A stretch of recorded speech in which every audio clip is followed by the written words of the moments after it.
Upsells.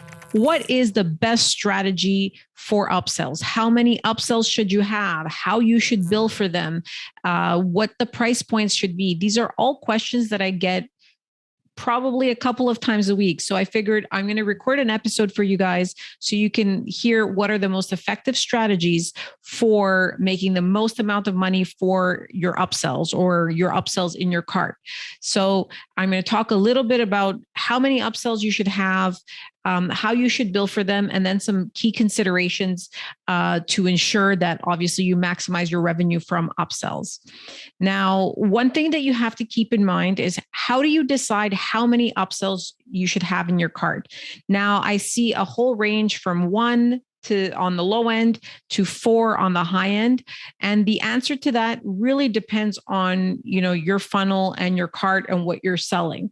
So, you need to determine first is what is the cost to acquire a customer and how big of a loss are you willing to handle in order to acquire that customer. So, a lot of people would say, hey, I want to make a profit right on day one, but we have to look at sometimes the big picture. When you acquire a customer and you understand their buying habits and so forth, that data is very valuable. You can use it later on to sell them other things. So you may be willing to take a small loss to acquire the customer in order to be able to sell them other products or services.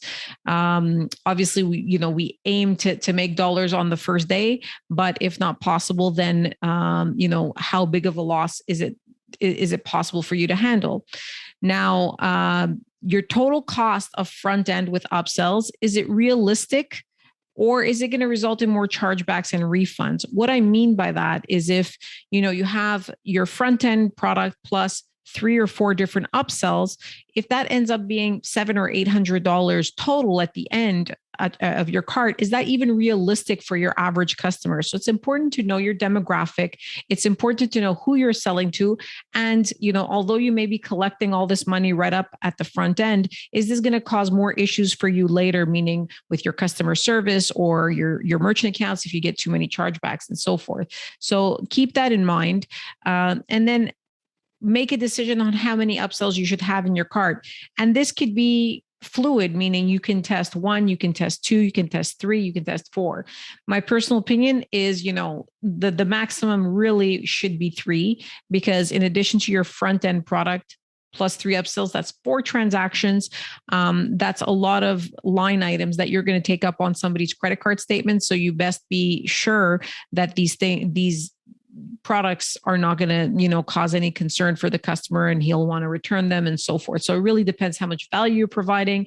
And obviously, future wise, how many chargebacks or refunds can result from having all these upsells. The general rule of thumb is between 1 and 3, depending on the price points and the products that you're selling. So I always try to, err on the side of being conservative, start with 1, perfect that, and add more over time and test more. And then if you see that, you've added 3 and that may be too much, meaning you're losing too much money on refunds, chargebacks, and so forth, then you scale back. So those are the key considerations that you should determine in order to add upsells into your cart. Now, kind of once you've decided, hey, I want 2 upsells, or once, you've looked at your cart and you said, hey, I had 3, I'm going to go down to 2. Now, the bigger question is, should it be 1 transaction or should it be multiple transactions? Meaning, let's say you have a $67 front end and then your first upsell is $97, then $197, whatever the case is. Should you be charging each individual transaction as it goes, or should you just be waiting at the end to charge the bulk amount?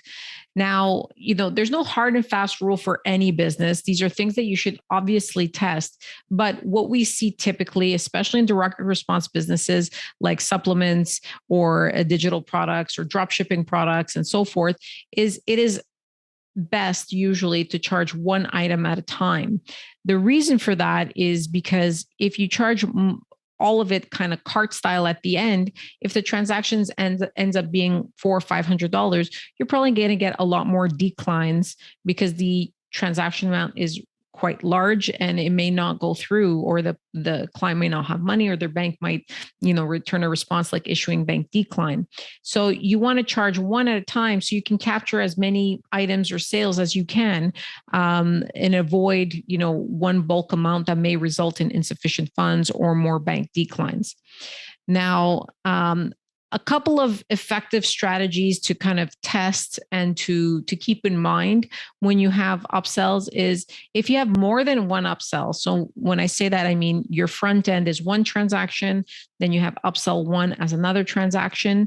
Upsell 2, 3, and 4, or how many ever you go, you should try to stagger those transactions for the following day if possible.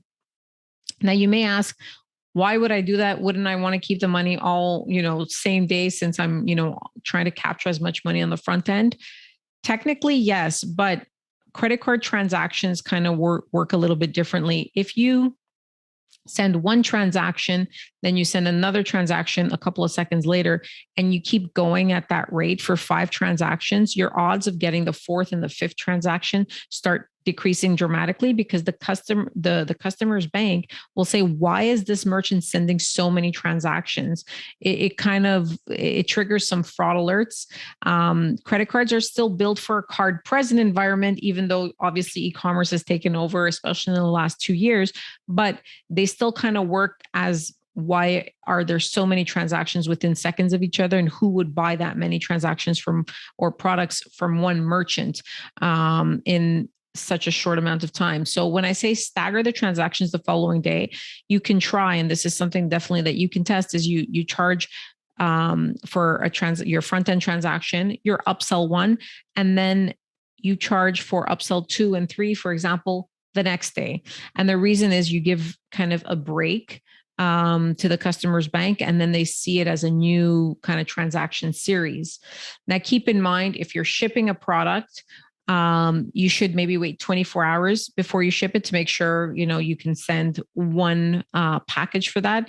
If it's a digital product, then you can have, either one of 2 options. You can give the customer access and then remove it if they decline, or B, you can give them some kind of trial access where you give them limited content for 24 hours until you charge that transaction. So there's some creative ways you can do that. But if you see that if you currently have upsells and you see your upsell 2, 3, and 4 are not doing so great, try to stagger them to the next day, meaning 24 hours later, you charge for the upsells and see how that works. And if it does work for you, please remember to send me a note. I'm always very interested in hearing success stories of, different tips that you hear on my podcast. So another thing that we should do, or when you're creating your upsells or thinking about your strategy, is never have the same price point in any transaction. So kind of building from my last point, if you're going to have individual transactions for the front end plus each upsell, then you never want to have the same price point, because then your bank or the customer's bank will see it as a duplicate transaction. So if, let's say, you have your front end $67, you don't want to have your first upsell as $67, because the transactions are happening so close together. The customer's bank, or depending on the different ways your bank is configured, they might see that as a duplicate transaction. So you never want to have price points that are the same in any sequence of transactions. So if you have 4 upsells, make sure all the upsells have different prices. If you have multiple processors, so if you have, a couple of mids that you're using in your business, you never want to switch a client to another mid during the transaction sequence. So if you have, let's go with the example. If you have 2 upsells plus your front end, 3 transactions in total, if you go front end, upsell 1, if you get a decline or for whatever reason, don't take that customer and switch them to another mid for upsell 2. The reason for that is that the CVV was used on the first transaction. It wasn't passed to the second transaction. So you're likely going to get more declines anyway. So keep the customers within one transaction sequence at the same processor. Now, this is not necessarily a payment strategy, but something that's really interesting is when you're thinking about upsells and what you should do and so forth. One strategy that I see working very often with a lot of our merchants is they just offer more of the same. So if you're selling, for example, weight loss supplement, you sell a 1 month supply. Your first upsell could literally be just 2, 3, 4, or 6 more bottles of the same product. It increases take rates because people are already coming there to buy it. And also, the reason I'm talking about this, like payment strategy wise, is that you may want to avoid continuity and rebills by offering bulk buys. So you offer a bulk buy as your first upsell, you remove any type of continuity that lowers your chargebacks because continuity and rebills tend to have more chargebacks, and you make a lot more money on the front end. So it's a win-win. And obviously, if a customer receives one bulk order, the likelihood of him or her charging back 3, 4, 5 months down the line, not as high as if they get a monthly charge every month for one bottle. So keep that in mind, and test out all these things. So as usual, make sure you test all these things. And one tip about testing, especially for upsells and different price points and so forth, create a log for yourself. So open an Excel spreadsheet, Google Doc, whatever the case is, and write what you're going to be changing, when you're going to be changing it. So then you can look at results, a month later.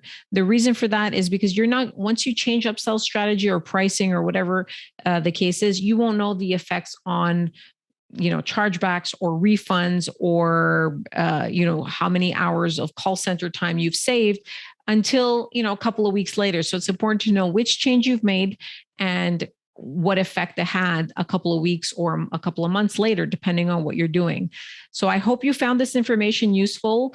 As always, if you have any other tips for upsells or any effective payment strategies that have worked for you, feel free to comment below or send me a note, an email, or anywhere on social media as usual. Subscribe, like, and share for more content on a weekly basis. And thank you for listening.